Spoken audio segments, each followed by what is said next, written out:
Yes, hello everybody, and welcome to another edition of Full Course Yellow, our weekly get-together from the cast and crew of In Pit Lane. We're going to be talking all things motorsport, and it's been a particularly interesting week of news. I'd not say a huge week, but I think what's out there is worthy of discussion. And joining me once again to discuss the weeks in motorsport, we've got Doc, we've got Dave Stilwell, and we've got Pete Johnson as well. So four of us in tonight, and let's get underway. We'll be saying hello to you in just a moment. So if you're out there, well, in fact, we'll do that. We'll do that now. We'll have the roll call. Mad Cow Mark is joining us again. Box, and also Roy at Virtual R from our sponsors Online Invent. So thanks guys for joining us once again. Hope you'll enjoy the next 45 minutes to 1 hour or so. We're going to try and get out a bit early tonight. Got things some important stuff on very early tomorrow morning, so we'll be heading to that. So anyway, let's get out there. Once I get rid of this damn music, which is running underneath. There's no fade out on the music, which is a shame on the StreamYard. It's a feature that they desperately need, I think. But anyway, it has got a fade out. It's binary. It's very loud or off. Very loud or off. Well, that's the thing, and it's also delayed. So you turn it from it was on 35, and then you turn it down to say 15 to fade it, and it just goes up. And then you turn it down, and you go, oh, it's not working. And you go to move it again, and suddenly it just either flies up or so it's not quite ready for prime time. But anyway, it's a bit of inside baseball stuff. Okay, well, where do we start? Do we start? I suppose we can start. Let's start with your title, Brett Ramsey in the multiverse of motorsport. Both you and I have been fortunate enough to see the latest production from Marvel Studios, Doctor Strange in the Multiverse of Madness, and I think we can both report that it's a rollicking good story. It's funny. The trailer does not prepare you for where the story goes. And just like a good motorsport event, you've got to stay right to the end to see how it finishes. Yes. I could not believe. You would think that enough people. I mean, we're getting totally off the motorsport now, but I could not believe that at the end of the movie, that people in the cinema got up and were walking out. I was like, have you never seen a Marvel film before? Not once, but twice. Yes. Just stay. But we won't say too much because it does go all over the place. It is, but it's funny you mentioned. So it's movie related. It's not just outtakes. Yeah. Oh, yeah. Oh no. It's always with Marvel. There's always something that leads. They put some outtakes. Deadpool had some good outtakes, but anyway. Oh well, Deadpool was very different. Now, Deadpool not officially part of the MCU, so that's another thing. Not yet. Yes, but. Yeah, look, it was funny you mentioned the word rollicking, though, because somebody said to me, I went straight, because I went to the early morning session this morning and then went straight in and had some lunch, and somebody said as I was coming out, said, what's it like? And I that was the word I used. I said it was a rollicking good yarn. I really enjoyed it. So anyway, but let's get on to this is not at the movies with Dave and Brett. This is although that's a possibility, who knows? But anyway, let's get on to some motorsport. Last week, the multiverse went through the portal to Western Australia, far off Western Australia, and Wanneroo's always got a way of presenting something spectacular or dangerous or something. Once again, it was poor Scott Pye who was launched into the wall there. I mean, there's been a lot of comment about whether they should have taken action or who the action should have been taken against. Dave, let's start with you. I mean, you would have seen it. What do you think? Unfortunately, I am going to bite my tongue on this one because I know both Scott and Jack LeBrock personally. So shout out to those guys. Whichever side of the fence in terms of your interpretation of driving standards and, who has to lift and who has to give space to who when. There's a multitude of ways that you could interpret that incident. And indeed, we actually heard that through the commentary coming out on the Fox KO coverage. There was even some, shall we say, disagreement between the hosts of Mr. Crompton and Mr. Scaife about who's responsible for who having that accident. So I think Craig Baird has actually come out, I think, today in a piece either on the Supercars site or he's had part of an article on the Speed Cafe website where he's explained the decision-making process behind that and also the contentious penalty given to Cam Waters with regards the overtake or the avoiding the overtake from Will Davison to win the second race of the weekend. I would encourage people to review those documents or review those articles. Craig Baird is the gentleman with the role that everyone thinks they can do, but anyone who's ever done that role at that level would know you don't want to be there a lot of the time. So I'll leave it up to him to explain his decision-making on that. Suffice to say that for those of you who are competing at club, state, and national level motorsport, where the driving code of conduct is per the circuit race standing regulations of Motorsport Australia, there would be a fairly clear indication in that driving code of conduct, I think, item 7 or item 6, I think it is, about who had the responsibility where in that incident. And I'll leave it at that. Pete, did you have a look at it? What was your take on it? I think I might be very ignorant, but I think if you run somebody off the road to that extent, I think you're the one that's at fault. Yeah, it was a hard one. I mean, like the thing is, you can move. I mean, you can defend your spot as long as you're not weaving. You can defend your spot, and I think the thing was with Scott. You know, Scott was definitely moving over, very aggressively defending his spot. And I suppose the argument that is being used from some people is that that Jack should have tried to pull up, and he possibly did. I mean, and I think that was probably what the end result was with the people that in race control, that they didn't take any action against either Scott or Jack. But I think in consideration that I'm having a look at the picture, which I won't flip my phone around there. Having a look at a picture of Pye's car, I think as a result, there are some good parts still left on it. I think you can peel off the number 20 off it. You'd still might be able to reuse that if you stick it down on the next windscreen for him. Other than that, if there's going to be no penalty as a result of it from either way, because he said, she said, who's to blame, what's going on, this has happened before, this is precedent. I'm not saying it has to be off the record. Drag them both into to a room, sit them down, have a chat to them, and say, look, this is a professional racing category which is looked upon by not just by Australia nationally, by the world at times. You need to start putting, this is unacceptable sort of stuff. Not saying you have to completely give way or take your foot off or give an inch, but where's it, a little bit of racing room professionalism could be used. So in consideration of that, yeah, because remember, there's a massive rebuild to get that car if they can save it and get up. According to all reports, they can get the thing back together again, but it's going to cost an arm and a leg to probably put it together again. So yeah, just drag them in a room, have a chat, sit them down when they're cooled off, and say, look, this is where it's at. This is what you could have possibly have done to avoid it or to maybe give a bit more race humor, and this is what you could have done. And look at each other from each other's perspective as well, though, too, to work together. I'm not saying it's like going to be like slap on the wrist type stuff, but let's have a bit of a forum and work this out. So at least both parties can walk away from it and say that we've had a chat about things. We're going to try not to let this happen in the future.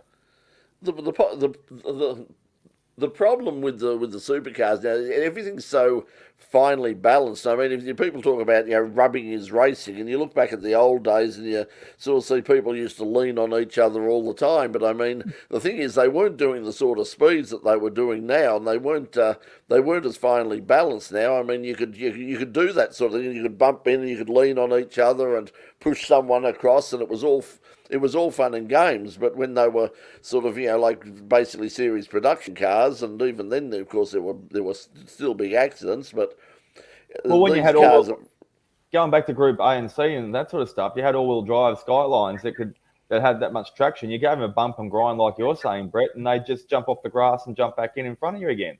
The cars aren't designed that's these days. Incidentally, this is a thing that we should cover there. Yes,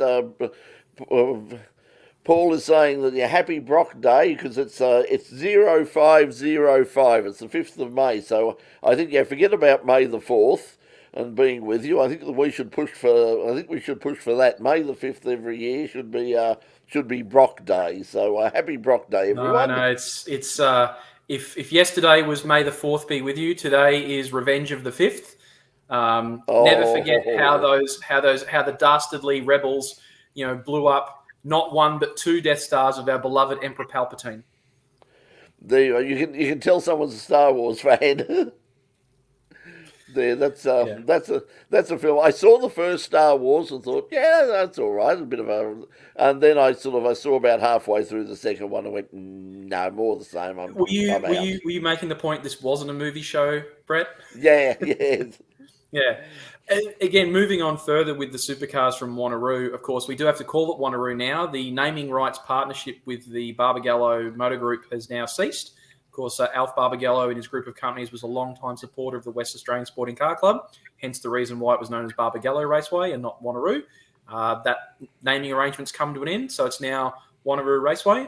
So, I'm sure that the West Australian Sporting Car Club will be looking for corporate partnerships at another level. If they can call it Optus Stadium and Marvel Stadium, maybe we'll have, Vodafone Raceway or, the Republic of Westralia circuit or something like that. Autodromo de Westralia or something along those lines. Great action across 3 supercars races, moving past some of the driving standards incidents. What a show of force from Shane Van Gisbergen. Whether he starts at the front, starts in the middle, or starts at the front and gets out-strategized by another team. And Mate Day in a few days, very much virtual R. Mate, a date being forward as well. While we're jumping things, I'll just go back to your sponsorship stuff. What about Steelwell Turn 3 or something like that over there? Could be sponsored there. Well, there's no Stillwell Motor Group businesses outside the state of Victoria. Just saying that doesn't have to be sponsored here in Victoria. It could be a Steelwell Turn 3 or something like that. Yeah, there we go. I want to make a shout out to our friends Gavin from Phillip Island Auto Racing Club, who went all the way across to WA to help out his mate running in the Haltech V8 Super Utes. That category is now starting to get a fair amount of traction, not least because they're on a semi-slick tyre, but they had, I think it was 17 of the new generation LS3 powered V8 Utes or V8 Super Utes, the dual cab Utes, and they put on some great racing across their support races. Not so sure about having 50-minute Radical Australia Cup races at a supercar event. That didn't really, getting to Western Australia is, there are 3 big logistical nightmares in the supercars calendar. It's getting to Tasmania, it's getting to Darwin, and it's getting to Perth. And a close 4th place to that is getting to Townsville. Considering that most of motorsport or professional motorsport is based in either Melbourne, Sydney, or in the Brisbane Gold Coast region, it's always a nightmare to travel to those circuits. And it's going to cut in a little bit there, Stilly. The reason why the Super Utes have become half the reason Super Utes are popular again is because the Super Trucks have gone. Yeah, for the moment, temporarily, they may be coming back. Just stating a fact, they're going to follow the Super Utes instead of the Super Trucks. We'll know if the motives of the category managers are heading in that direction. If we start to see them getting away from the semi-slick tyres and low riding suspension, they start putting Fox shocks and long travel suspension. They can do anything they want. I'm just saying the Super Trucks are gone. That's why the interest is. So great to see the Super Utes and getting out of Phillip Island. Yeah, it's another logistical nightmare as well. Maybe the people overseas and at the Grand Marina circuit can actually build another bridge over San Remo there, and we'll be fine. Even if it's a fake one, we just cross the water. Yeah. Again, Super 2 and Super 3, great support races there, marked by a fairly interesting start for Nash Morris in Super 2. That didn't quite go to plan for him. But other than that, three great He was races. doing his wild, the drag racing fans know, he was doing his Wild Bill Shrewsbury impersonation. Yeah. It was the old LA Dart, the old wheel stander. I mean, Wild Bill would have been so proud of of that move. I mean, it was very impressive. Yeah, great to see a good field of Super 2 and Super 3 cars, and some good performances throughout the field, both in the recently superseded Car of the Future generation cars in front in Super 2, and also the Project Blueprint cars in Super 3. Thoughts on the program? It's been reported in other shows and other outlets that to go all that way to Western Australia to put on effectively a 2-day program with only a single 50-minute night race. Saturday looks like it was a massive spectacle, a whole day, and then Sunday was a little bit of a more traditional. We'll have some sprint races and we'll have a little bit of this, and we'll put the radicals around for 15 minutes. I'm a big fan of the level of motorsport that the Radical Australia Cup is at, but I'm not entirely certain that putting them on at a Supercars event for that period, particularly for the local audience that hasn't had professional top line categories visiting them for 3 years now, was perhaps the smartest idea. But that's been a problem that supercars have had, not just at Wanneroo, but in a number of, as you say, Tasmania. There were lots of complaints in Tasmania. I mean, Barry Oliver, veteran commentator and journalist from Tasmania, was very critical of the standard of the support card at Symmons Plains. And there's a solution, which is, Barry, if you feel that way, and if there's similar feelings in Western Australia, you need to get a hold of your government and your sporting and your tourism commissions and make it more cost effective for people to go that distance. The biggest logistical challenge of getting to Tasmania is crossing the Bass Strait, and it's incredibly expensive whether you go over on the Spirit of Tasmania on a ferry with a car and a trailer, or whether you ship it to Burnie or Davenport on the roll-on, roll-off with a semi-trailer. No, it's not that expensive on the Spirit. I've crossed it recently. Did you take a trailer? No, I okay, then you don't know how expensive it is, Doc. Oh, no, I did actually bring a car.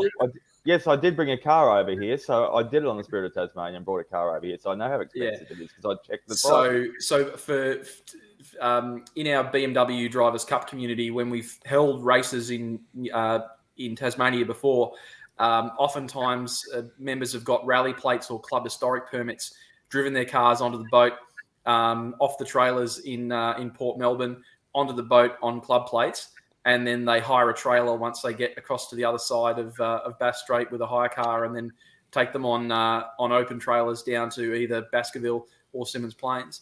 So, it's often one of the most difficult to attend events for, say, the Improved Production Nationals when they get held down there. The Baskerville Historics is a small event, but it struggles to get a lot of mainland competitors across because it is such a trek. I think more of the case now is that not going to be the cost of it. It's actually having to drive to Geelong instead now and then do it, and vice versa. Mm. So it's actually effectively putting an hour on your trip as well. Though there'll be more complaints about that than the cost. Yeah, but to finish off on Wanneroo, Brett, can Shane Van Gisbergen be stopped? Probably not for the 2022 title. So for those of you in your office tipping competitions who tick the box for the number 97 to finish out the season in position 1, I think that fairly safe bet. I wouldn't want to look at the live betting odds now, but I'd say that the dollar value for Shane to win the championship is getting a smaller and smaller and smaller margin now, to the point where the bookies won't take bets anymore. He does seem to be in a class of his own, but then at the same time, I mean, we did have a win for Will Davison, breaking his drought. So that was good news for Will, and we nearly got a win for James Courtney as well. Yeah, good to see some performance back from Tickford. With Dick Johnson Racing, we've seen a lot of one-lap pace, but often seen them struggle in the race, particularly managing tyres. James Courtney did the opposite strategy to what a lot of other people did, in fact, replicating a lot of what Shane Van Gisbergen did in the Saturday night race. So James ran, flipping the script. So James got his compulsory pit stop out of the way early and had plenty of clean air, no aero wash over his front tyres, spent a lot of time in clean air, continually circulating, managing the tyre life to make it to the end, to the point that Shane Van Gisbergen must have had some radio difficulties initially because he didn't realise that he had to pass James for position. He was actually keeping himself only less than a second in front of Will Davison, so that he put aero wash on Will's car and made life hard for Will. And then got the call from his engineer, Andrew Edwards, like, oh, by the way, you need to pass Courtney to win the race. And then he just turned the wick back up to 11 and passed him at about a lap and a half. Yeah, it shows how much control he's in at the moment. I mean, when you can think about it, that logically, and sort of say, well, I'm not going to run away. I'm going to just drive to the as the famous Sir Jack Brabham quote about winning at the slowest possible speed. It was exactly. He's a thinker. He's very smart, and it's great to see that he's also going to be over at Le Mans this year. I know that people at Le Mans, I've heard from a few people over there who are saying that, you might be struggling. Like, if he wins this year, do we see him back next year, or does he do a Scott McLaughlin and say, no, I might just take off overseas now? And because I think it'd be no problem at all in getting a really good drive somewhere in GT or even LMP3 or LMP2. Yeah, I think what Shane's reflected is that if we contrast it to a motorcycle racing perspective, the rider or the driver makes so much more of a difference in motorcycling. Same thing here in Australia. With supercars, they are so much of a unique beast that the driver is often one of the biggest performance differentiators between those at the front of the grid and those at the back of the grid, because the equipment is so even. Whereas if you go to, say, a global sports car category, be it LMP2, LMP3, or GT racing, it goes from being a predominantly single driver formula to being a multi-driver formula. Setups will start getting compromised. The driver doesn't make as much of a difference because there's not as much that the driver can adjust and tune and play with. Shane was one of the first that we saw with the onboards, with the rapid fire brake bias changes. He's changing anti-roll bar positions through the course of a lap. If you think that the guy's doing it purely on luck, watch some of his onboard. It's clear that every stage of every corner of the racetrack, he's constantly evaluating the grip level underneath him, what the balance in the car is like front to rear under braking. So he's making those quick rapid fire, put some brake bias to the front, pull the brake bias back a bit when the car balance changes through the course of the different corners and different braking strengths. On a good day, when the stars align, other teams can qualify really well and race at the front. But even when you stick Shane at the back of the grid or in the middle of the pack, by the end of the race, he's up the front, which is why he was on the podium effectively 3 times through the course of the weekend, and why he's so far out in front. And the only reason he wasn't on the podium 4 times at Albert Park was because he had a tyre delaminate at the end of the 4th race at Albert Park. We should close off a note on Wanneroo. We talk about a resurgence in form from Dick Johnson Racing. Good to see Tickford back at the front of the field after they've had a few off rounds. Some good performances from the Brad Jones Racing drivers. But what in the world happened when they rolled the 2 Walkinshaw Andretti United cars out of the trucks at Wanneroo? They were nowhere all weekend. Both drivers well outside the top performing positions. They, for whatever reason, whatever they had, however their cars were built or set up, just did not work. And, Adam de Boer was quite honest, and so was Chaz, that whatever they did, they got it wrong. They're going to, sort it out. And then contrast that with the shock leak announcement a couple of days later that it's highly rumoured that there's going to be a media announcement tomorrow, Friday, where it'll be announced that they'll be running Mustangs in 2023. So what a whirlwind week for the team at Clayton. On a brighter note, just while we get happy birthday to Johnny Goss this week as well too. Just come up in my feed before, a legend in Australian touring cars. Yes. I spoke to John. It's very funny. You're in a supermarket just recently, and the phone rings, and I say, "Okay, it's John Goss here," and it's like, "Oh, okay, good." Oh, there you go. Ironically, I gave you that segue. There you go. Yeah. So good. I can't say why John is ringing me, but yes, we've been in touch, and he's full of energy. He's still running his businesses, going over to America. In fact, we were going to try and catch up if I'd have gone to the Grand Prix, because he was coming down for the one day. He was doing the Friday only, and he said and I said, look, I just can't afford the time at the moment. He said I'm in the same boat, because Where is he? said with all of this. Sydney, is he? I think Grand Prix. he came down on the Friday. He's up in No, you Sydney. said coming down. What? Oh, he's up in Sydney, is he?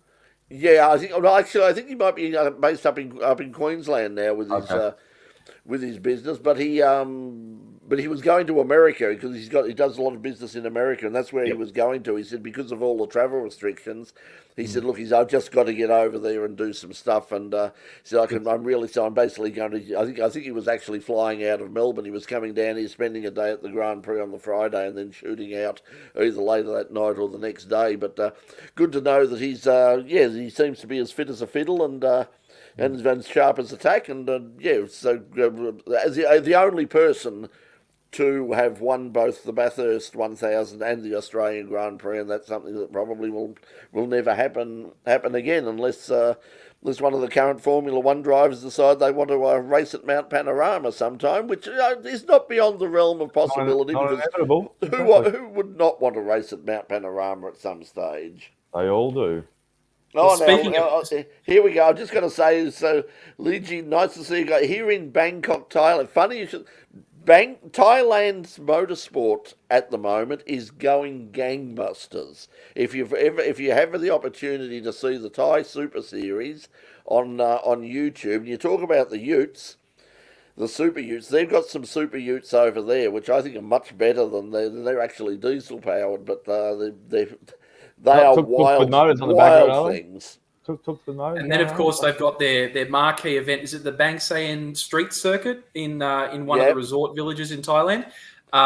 Basically, it looks like, if you can imagine what a street race around, some of the resort areas of Bali would look like, that's basically what it looks like.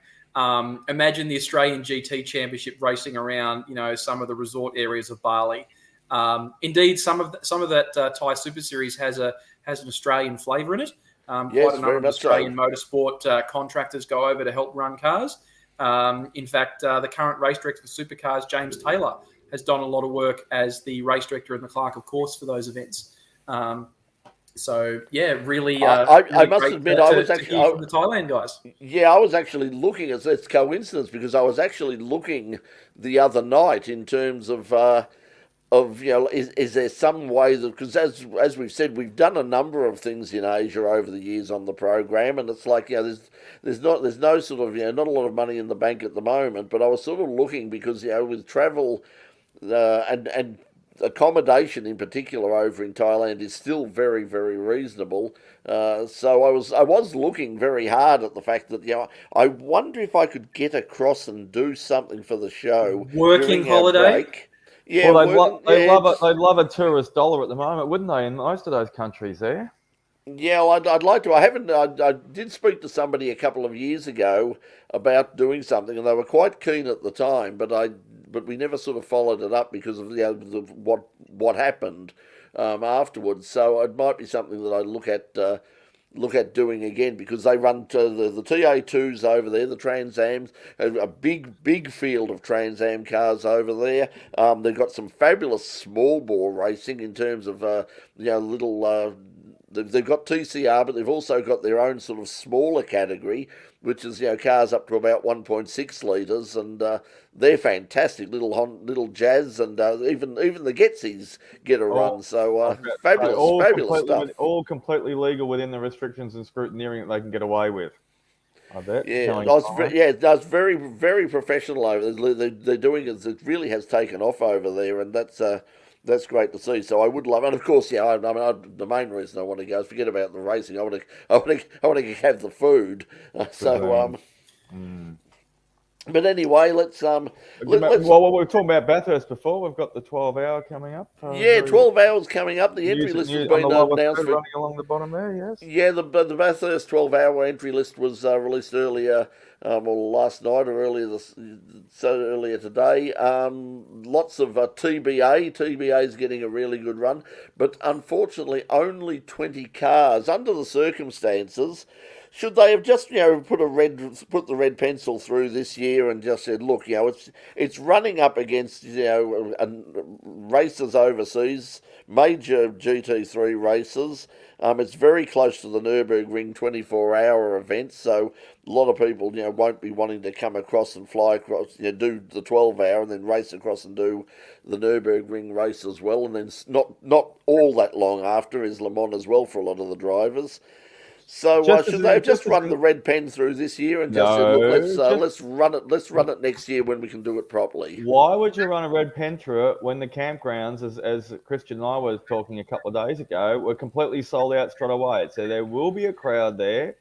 The ones that are going to be there, it's more the merrier. Even if there's a crowd that people buy the tickets at the last minute, you've still got to run the event. Imagine the backlash. Imagine the rhetoric, imagine the blogging, the vloggers, everyone would be jumping on, absolutely slamming if they didn't hold the event in the first place. So 20 cars, okay, you're not going to get screaming Lamborghinis and Ferraris and Porsches and, Well, you are, but you're only going to get a few of them, and they're all going to be most of them are going to be the local cars. I think we've got a couple of international entries. I think Craft Bamboo are in. One of the Hong Kong entries has pulled out, unfortunately. But 20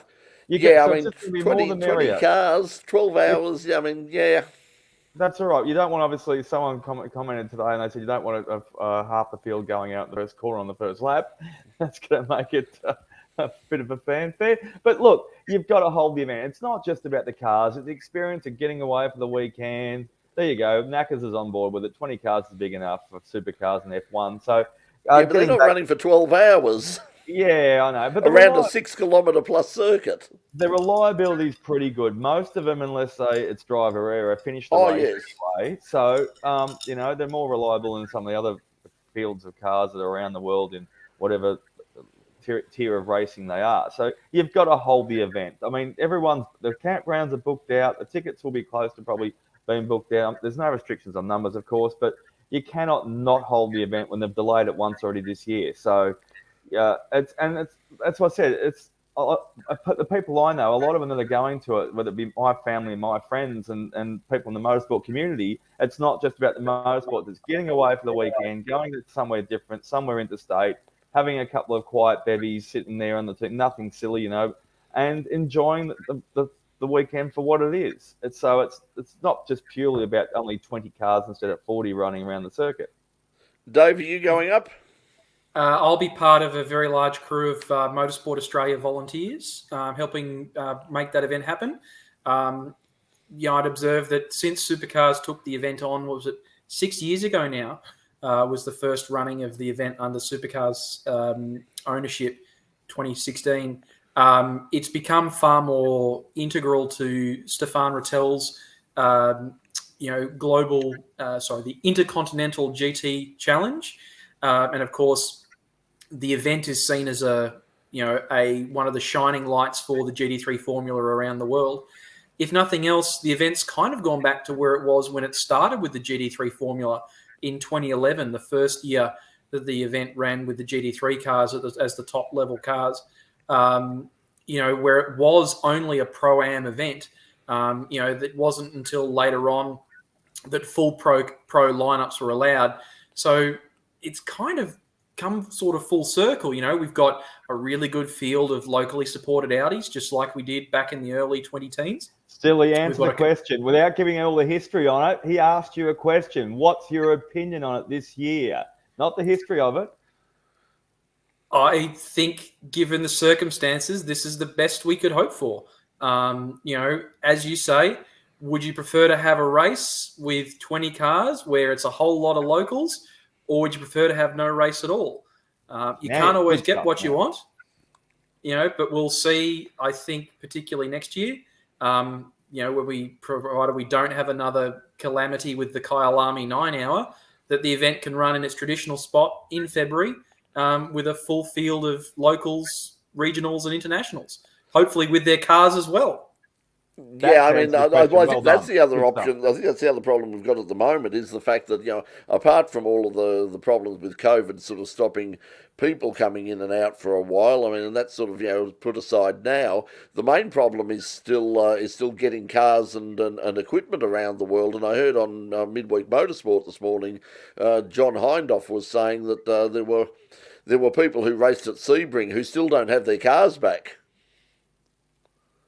It wouldn't surprise me when you factor in COVID and the number of ships that effectively got parked, the number of cargo planes that effectively got parked. The backlog in logistics is, enormous at the moment. Oil was obviously scaled down for production, and of course, all types of refined bits of oil are used to put in aeroplanes to fly them around the world, and the less refined bits get put into all the cargo ships to send containers all over the world. And then in the middle of that, there was a little matter of a ship that basically pulled a handbrake turn in the middle of the Suez Canal that that we are still experiencing delays and changes to shipping protocols just because go in the shipping of that. container before you jump off it too much. I was flipping around radio stations this week on a talkback program, reputable reputable AM radio station. There was a parts supplier who happens to be in the auto industry that rung in this week, as I was saying about the problems with shipping containers and that. So this relates to what we're talking about now. He is here in Victoria. He imports auto parts for whatever it is. He didn't want to discuss what brand it was or whatever it is. He said 2-3 years ago, a shipping container for the same amount of parts used to cost about $3,000 to get into Australia from wherever it came in the world. That cost, obviously, with it's all related to cost of living. What we are, he said, now costs $16,000 to get that same shipping container with the same amount of parts and the same cargo on board. So you could 4 times the price to bring something into Australia. There you go, guys. And Yeah, it's not cheap at the moment. I mean, we've seen everywhere. I mean, the price of of absolutely everything going up, and especially stuff coming from overseas. It's hard to get things in and out of the country at the moment, so that's a shame. But it's such a shame. I think that it'll still be a good race. I mean, anything that happens at Bathurst is going to be good. But I tell you what, there was no way I was camping there at this time of year. I mean, even outside here at the moment, it's about 8 degrees. Hello, Christian. Christian. The thought of camping at on the top of Mount Panorama at this time of the year, where the average overnight temperature is about 6 degrees. You can have that on your own. Still, you have a few of those thermo blankets ready out for a few of the campers as you're walking around the paddock of the morning to throw around, because there might be a few that might need it.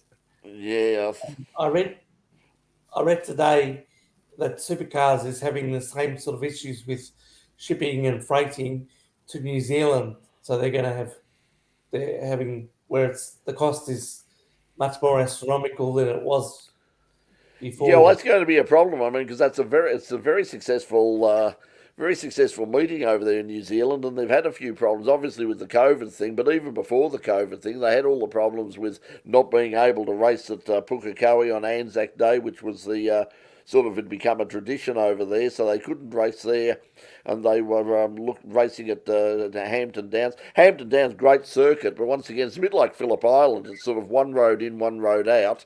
If you get a really big crowd there, it's pretty chaotic. I mean, I was there for the opening of that track, and coming home was on both days, Saturday and Sunday. I mean, admittedly on Sunday I was coming back with a broken arm, but made the trip feel even longer. But it was like bumper to bumper. It took more than just under 2 hours to get back to Auckland from Hampton Downs, because it was just bumper to bumper all the way. So I think that, hopefully they'll find a solution to that, because they're hugely popular over there, obviously, with all of especially this year. You can imagine if they could manage to get across at some stage soon, while ever, Shane is leading the championship, they'd have a massive crowd there, same as they did when Scotty was winning. And what's all the goss going on in Formula One, Brett? You'd be across all that, and Pete, wouldn't you? Both of the all the goss. Who's Well, buying? we got Miami. Miami is coming up. Pete, what time do we in Australia have to get up, and what ridiculous time of the morning do we have to get up to watch them running around the fake lake? No. In a short answer, no. I'm not getting up. I'm going to catch it on Monday night. Is it only early morning? Is it? I will. I will for all of us. What time? At 5:30 on Monday morning. Oh, I'll be awake at work by that stage, so I'll see if I can get on the. See if I can. Yeah, that's not too bad, I suppose. See Yeah, if I if can you wheel get up, a portable 70-inch screen into my workplace and have that running in the background. See how much the other stuff like that. Yeah, just make sure you get the toothpicks with the flags on them, just to hold your eyes open while you're baking loaves in the morning, there, Doc. Thanks, Silly. Yeah, I might need the extra. Might need the double dose. Yeah, on that particular morning. But the interesting thing is, Mercedes are talking up their chances. They say that they're experimenting. They've said that they think they've got an idea about what's going wrong, and they're going to be experimenting at Miami. And they think that they're on the way to coming back. They just said it's not a. Once they've solved the porpoising problem, they're convinced that they're going to be at least far more competitive, but probably not on the even. They've even said now that the battle for this year's championship is probably going to be between Ferrari and Red Bull, and but if they can get close, their fight at the moment, I think, is basically against people like McLaren and Alpine. Nice commentary for them. At least if it backfires, they can't get any worse, can they? So. No, they're just going to look. They're going to be careful what they say, because obviously, the possibility of coming across too arrogant, or Anyway, if we talk about further Formula One news, you had obviously a shock announcement in Australian motorsport of a manufacturer or a team changing brands for next season. The on again, off again, will they, won't they? It finally appears that the board of the Volkswagen Group has signed off on both Audi and Porsche entering Formula One.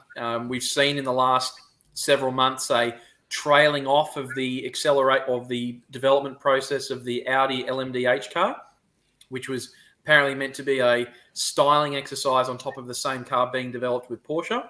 Unknown about powertrain.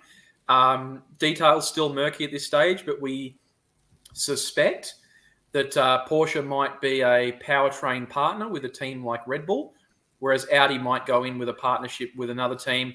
Who knows if it's like a Ferrari Alfa Romeo relationship where it's the same engine with different valve covers on it, or whether they are two genuinely different powertrains.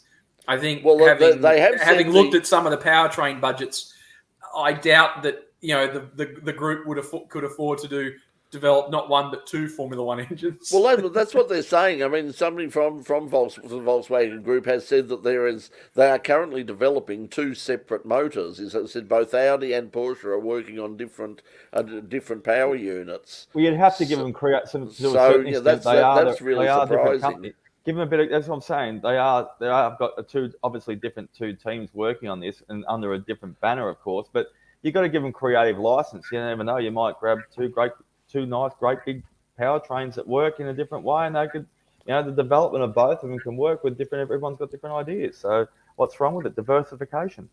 Well, it looks like, one of the things is that it looks like, and the rumour's been going around for a long time now, is that the VW Group is looking to divest themselves of Porsche, that they can see that Porsche is a very strong brand that they could possibly sell off, because they've got so many brands floating around with Bentley and Lamborghini and... and now they're talking about sort of some involvement of getting involved in taking over McLaren's road car division as well.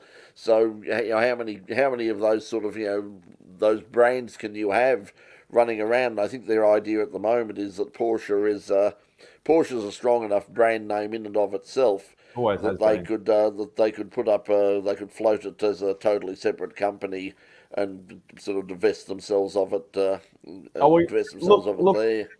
totally agree. You look back and you look at the history, and just to feel only for 10 seconds, go back to Le Mans decades ago, and what was the first thing you saw going around Le Mans? There was a blue and white Rothmans Porsche or something like that. So they've always been there.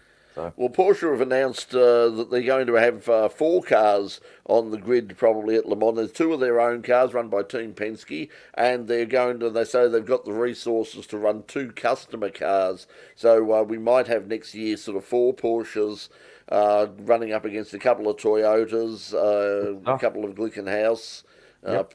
I think the Ferrari seems to have gone very quiet on the hypercar Ferrari scenario, but BMW are running in IMSA, so they're building a car. I've been told that Cadillac are sort of saying at this stage that they're the focus of that the car that they're building is purely for the IMSA North American Sports Car Championship.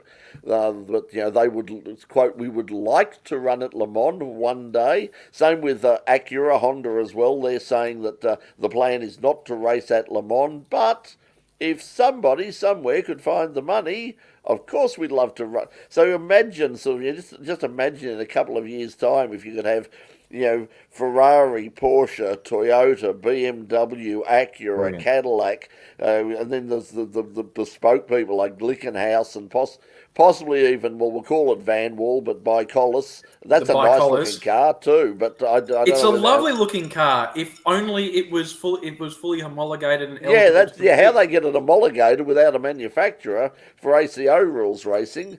I mean, they're obviously going to float it out there and say, please, somebody come in, and because it's the only way they're going to be able to race it. Lick your lips with it. Throw a blanket over and see which cars pop out, and that's if they get all I'll just pop up something here that Paul's put up there. We want to say was hoping to get young Marcus on at some stage on In Pit Lane before we go off air for the end of this season. We won the Australian Sprint Car Championship up at Queensland last weekend, so another sort of second generation racer joining the Brazier and Tatnall clan as families that have won that title. So following. So does that mean I need to pull my finger out and go knock Joey Mawson off and win the gold star? Do I? You have a responsibility, Dave. I mean, it's entirely up to you. It's not too late. It's not too late, mate. I mean, you'd fit in an S5000. I mean, come on. I'm a bit too long. Doesn't have to be an S5000. He might be able to jump in a sprint car, run around the dirt track. Yeah, there you go. I mean, does that count? I mean, sort of, My grandfather didn't do too much on the dirt speedway, unlike Jack Brabham did. So yeah, Jack did and John Harvey did, but I don't remember Bib having too much to do with the dirt. I think he was very much more refined than that. But obviously. Great news for the Dumsney family, and good to see them out there and winning as well. Before we go, we're sort of getting towards the end of it. Let's cross over now Moto GP, Doc. Let's go back to the race on weekend first of all, and talk about before we talk about Suzuki and all the rest of it. Sorry, a bit of Heathcote Park Raceway news I was just looking at as well, though, too. So that's coming up in a couple of weeks. Brett and I were discussing off air, so don't forget that's going to be the Nationals up there. Yeah, trying to get there. If you have a look follow their Facebook page, have a look at it. They're putting in an extraordinary amount of work to get that thing up and running, and I'm hoping they're not leaving it too late because they are really battling with the weather at the moment, but they are just doing extraordinary work up there. Every time, every day goes by, there's something else has been completed. There's new lights, there's a new surface. They're doing more stuff in the pits. They're doing more stuff to get, help get traffic in and out and for people to camp Pad there. This weekend's going to get some major restructuring of a look at things as well too. And as Brett said, I had family contact me today and I happened to see the news. I think it was 4 degrees in Shepparton and Bendigo, so it's getting down towards 0 mornings over there. So make sure you got your electrified jacket on. Once again, I did have a look at the possibility of going up there, but there's accommodation. It's going to be a huge crowd. Accommodation up that way is very very heavily booked already for the return of the Top Fuel Championship. Just quickly for drag racing fans, the Top Fuel Championship is running at Sydney Dragway this weekend on Saturday, and will be streamed on the 7 Plus things. So free to wear, you will get the drag racing from Sydney Dragway, including the Top Fuel Championship, and they're doing a great job in terms of how they're putting that program together. They've brought a level of professionalism to that sport that has been desperately needed for a long time, and it'll be a great show on the weekend. And obviously they'll run up in Sydney, and then in a couple of weeks' time, on the same day as the election, you can have your democracy sausage in the morning, and then head out to Heathcote Park Dragway, and you can watch the Top Fuelers. They're running. I think up in Sydney, they're running the finals at around 7:30 at night, which is a fantastic idea. I mean, this stuff. So many meetings at Calder Park over the years where sort of the Top Fuel final has been run after sort of 11 o'clock or something like that, or racing or having to be cancelled because of a curfew. Get it done earlier and do what the NHRA do. They run them into the evening, but not too late at night, so everybody can get home at a reasonable time, especially if you've got to drive sort of 2 or 3 hours to get home. You don't want to be doing that at sort of after midnight. Well, just leading from what you're saying, Brett, a closely related show to Full Course Yellow is a bunch of clowns going on TV on Tuesday nights next week is In Pit Lane. And check out the band on that, because they will be having a democracy sausage up in Seymour in a couple of weeks' time on the 21st on the Saturday night. So check out In Pit Lane, a great band called Bush Rider that was on with us. Yeah, if you didn't watch the thing, I haven't. In fact, I haven't actually taken it down from the Facebook page. We normally take it down, but I see the band have actually put up their performance as well. But they came in. It was a weird and wonderful night. I'm sure that Pete and Doc will both agree, especially Pete, who had to wrangle. Talk about wrangling cats. Well done, Pete. But it worked out really, really well, and we must thank the guy in charge of the studio at RMIT, Luke Railsback.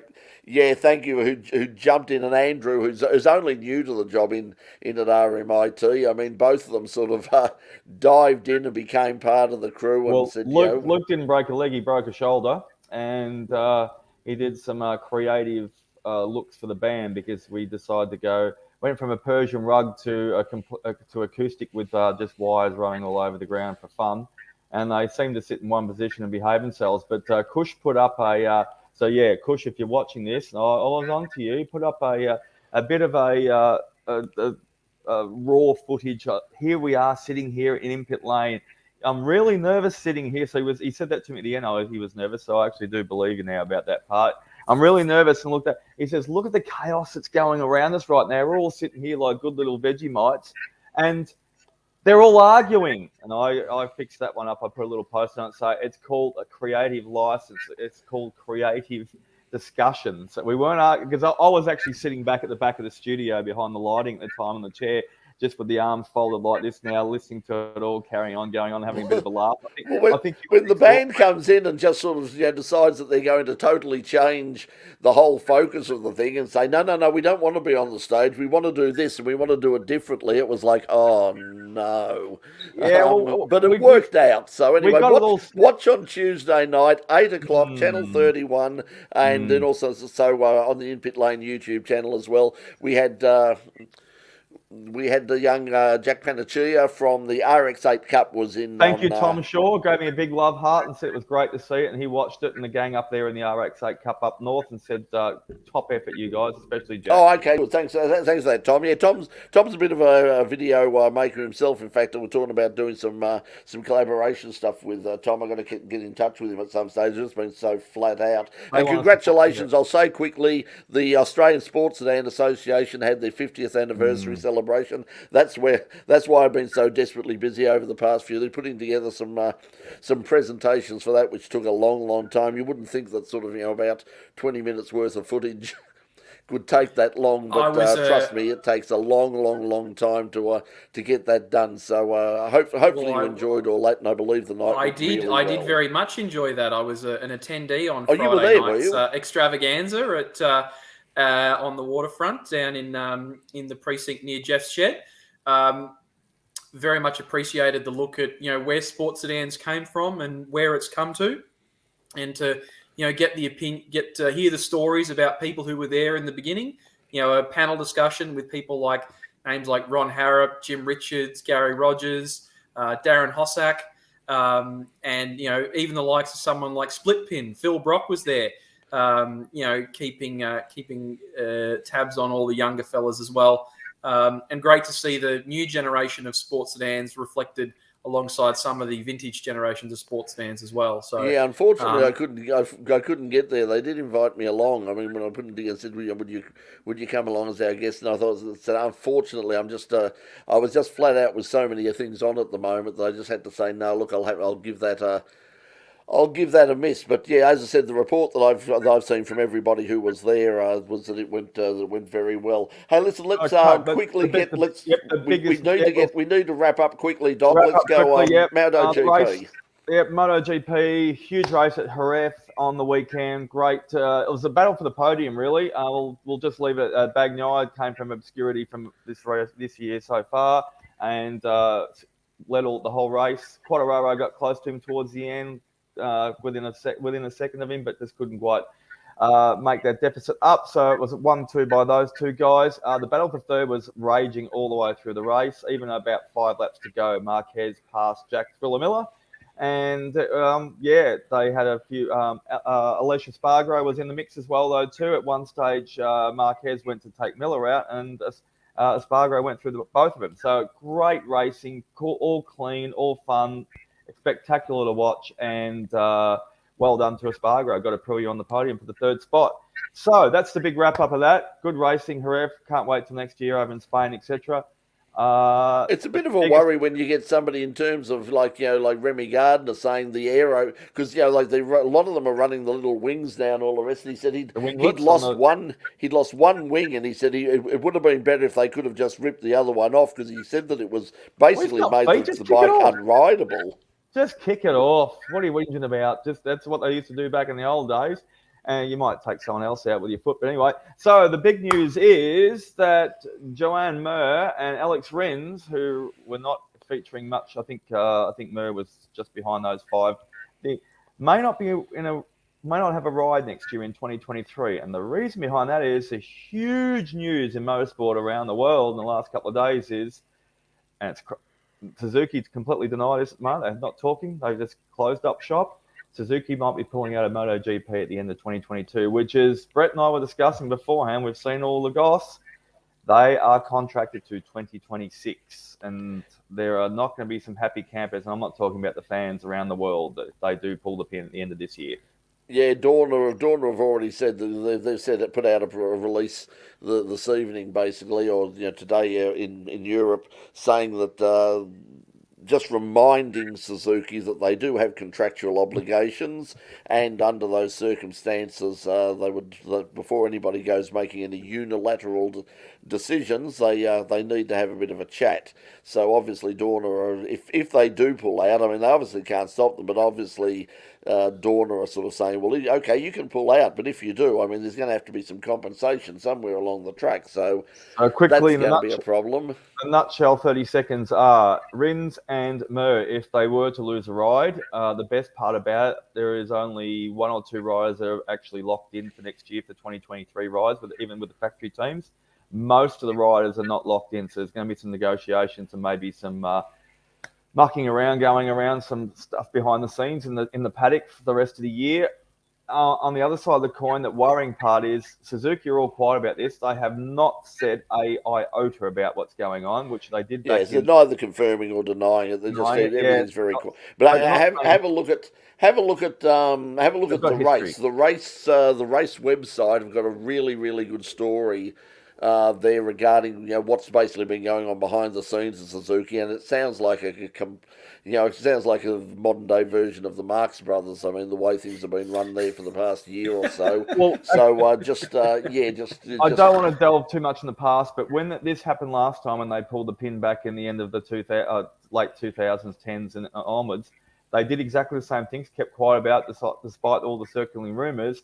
When they did finally come out and announce that they were going to pull the pin, they said that will be this future date. We're going to be joining the category again in such a time frame, which will be so forth and so forth. The other thing is everyone forgets. Yes, Suzuki didn't feature in much of the highlight package at the end of the year last year because But they did end up finishing third in the series as well, though, too, with Mer. And previous year to that, Mer won the championship. So they're up there and about in the things. Whereas when they pulled the pin last time, almost just over 10 years ago, they were falling behind further and further behind. After about 5 years, they were going last at the back of the field, everything, and that was because they were running their own ECU package back then. At that stage, where everyone else was running the same package. At that stage, they had the creative allowance to run their own electrics, so they eventually gave up on it and started from scratch again. Why they're jumping off the cliff this time, it's yet to be announced, and we'll have to watch with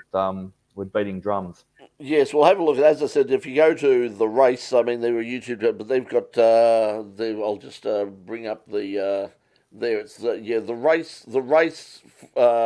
race hyphen or the hyphen race.com. If you go to the race website and see, outdated Suzuki strategy, basically, the reason that they're pulling out is they've really made a mess of things. Just quickly before we go, so that's Moto GP. We'll try and give some more time to that next week. As I said, we've really got to go. But I do want to say, as Mad Cow Mark has pointed out, congratulations to Christian Mansell for his win in the GP's. The Euro Formula race that was held last week, and also to Tommy Smith, who was second in race 3, and our mate Hugh Barter as well, currently sitting second in the Spanish Formula 4 Championship with a debut win in that series on the Saturday, and then also 2 fourth places in the following 2 races. So good on you, Hugh. I mean, I'm sure Hugh's watching it, so he always keeps up with it. So congratulations, mate. And something else we need to give a little bit of time to next week is women in Formula 1, which has been a big topic this week. We should be chatting about in Okay. Obviously, Roy was watching the taping of the show because he said it was a hey at Saturday intro to the show. I'm not sure whether it was that or not, but it was very impromptu. It's like for legal purposes, impromptu. It was definitely not infringing upon anyone else's copyright or. Thank you. No, but it was very impromptu. I mean, literally, with a minute to go, it's like, Doc, hey, over there. Why don't you? What's going on? There you go. So there, but obviously, Roy said it looked good. I had a quick look at it. It didn't look as bad as it felt. I mean, I must admit, as I was sort of walking in and we were doing it, I thought this is going to. I mean, anything that shows my full body and my attempts to walk is not particularly glamorous, but it didn't look bad. So once again, thanks to Luke. Just on that, I'm glad he did. I did assess the circumstances. We were wearing pants this week. That's all. That was the other good thing, Pete. Sometimes we don't wear pants. Speak for yourself, Doc. It couldn't be worse than me walking in. Hey, Pete. Boom, boom. If it does, it's going to rate its ass off. I can tell you right now. We could all use a miracle. If you look at the live stream version of it, we were on Facebook, which we do the taping of the show, and you get all the silly bits in between. You did feature a fair bit, though, Pete, because Pete has a major. So what's Tuesday night? Pete has a major. Pete has a major thing. I mean, he's more his wheelchair does. I think as Luke was saying, you should have polished those wheels, Pete. Have you got those mag wheels polished yet? Concourse Sterling. You got to remember, folks. Like, regardless of what you might think, Pete is one of the hardest working guys around. You'll never find him sitting down on the job. Yeah, Bob. And I'll tell you what, if his sign language is second to none as well, though, too. Especially when he winds us up. When he winds us up, yes, you don't mess with Pete. And speaking of winding up, Pete, you need to do that now because we got to go. Just quickly. Yep, so give us a wind-up, Pete, and we'll get out of here now. We'll see you next week on Full Course Yellow. Be watching Tuesday night, 8 o'clock for In Pit Lane, and we'll, as I said, we'll catch you next week here on Full Course Yellow. Have a good weekend. Lots and lots of motorsport coming up on the weekend. World Endurance Championship, Nürburgring 24 qualifying race, the drag racing, as I said, lots and lots and lots of stuff on. Go to the In Pit Lane website, inpitlane.com, and we put up links there wherever possible. Okay, thanks for joining us. We'll see you next week. Until then, from all of us to all of you, thanks for joining us, and bye for now. Have a great week. Mwah. Love you. Bye.